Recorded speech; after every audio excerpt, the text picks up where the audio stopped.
تیر دوم و سومم دقیق زد تو اون دوتا تیر قبلی. من زندگی جالبی داشتم. چایی میخوریم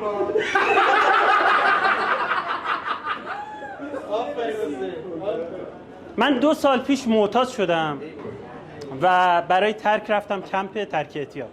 منتها چون پول نداشتم کمپم از این کمپ ارزونا بود.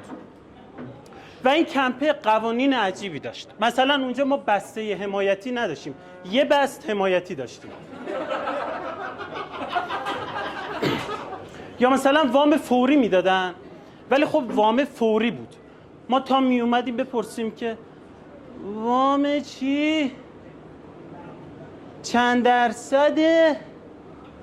شرایطش چیه؟ وام تموم میشد مهلتش.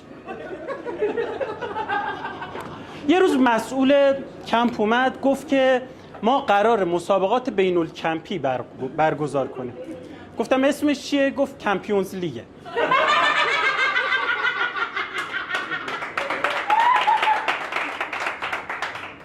ما برای این مسابقه باید یه سری تمرین‌ها رو انجام میدادیم که برسیم بهش.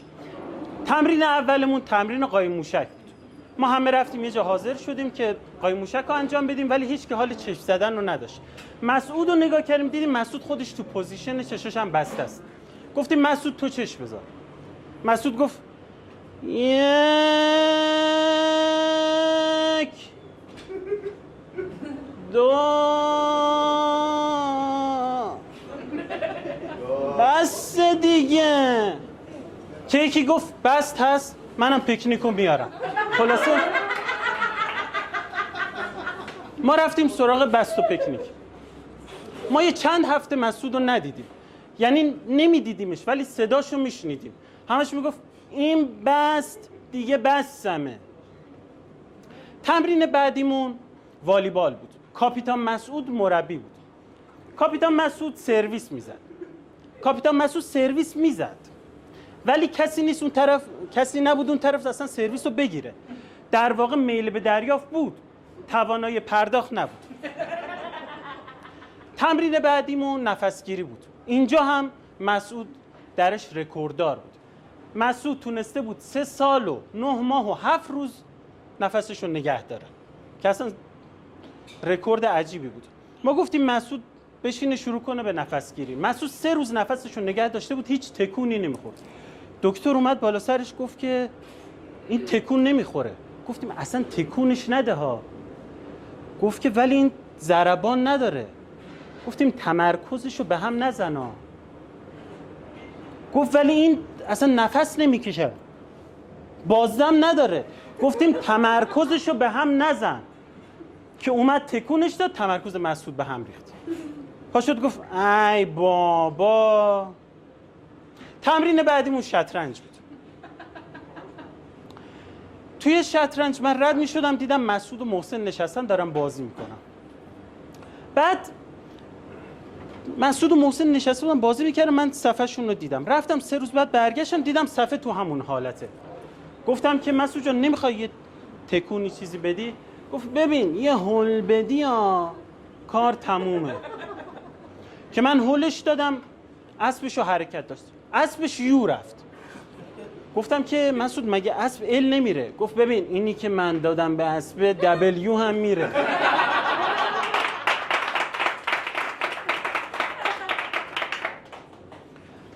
مسئول کمپ اومد، یه ساختمون دیدیم دارن کنار کمپمون میسازن. از مسئول کمپ پرسیدیم که آقا این چیه، جریان این ساختمون چیه؟ گفت این نیو کمپه. سال بعد میزبان مسابقات ماییم. تمرینا رو که انجام دادیم مسابقات شروع شد. اولین مسابقه وزنه برداری بود. توی وزنه برداری ما مسعود رو فرستادیم واسه وزن کشی. رفت روی وزنه واسطاد، گفتن 2 کیلو اضافه داری، خالیش کن. مسعود اینطوری که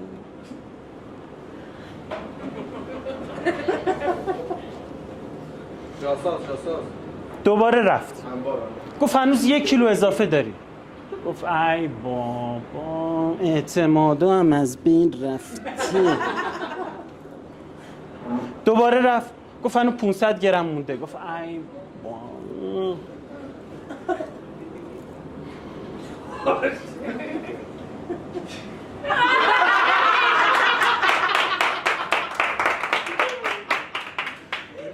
رفت هنوز گفت 1 گرم زیادی هنوز.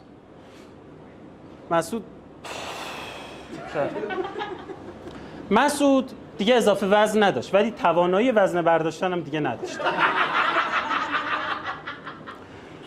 مسابقه بعدیمون بسکتبال بود که در واقع بست کتبال بود. اونجا هم بچه‌ها گل کاشتن و به جای 3 گام 3 کام برداشتن. ما توی اون مسابقات 13 تا مدال آوردیم. همشون هم مدال طلا و همشون هم مسعود آورد. توی مسابقات تیراندازی همه شرکت کننده که خمار بودن پشت خط بودن. صدای تپانچه که زده شد مسعود ترسید نیم متر پرید جلوتر، چون جلوتر از بقیه بود، جلوتر از خط مسابقه، طبق قوانین مدال طلا گرفت. توی مسابقات شنا همه رقبا توی همون 1 دقیقه اول غرق شدن.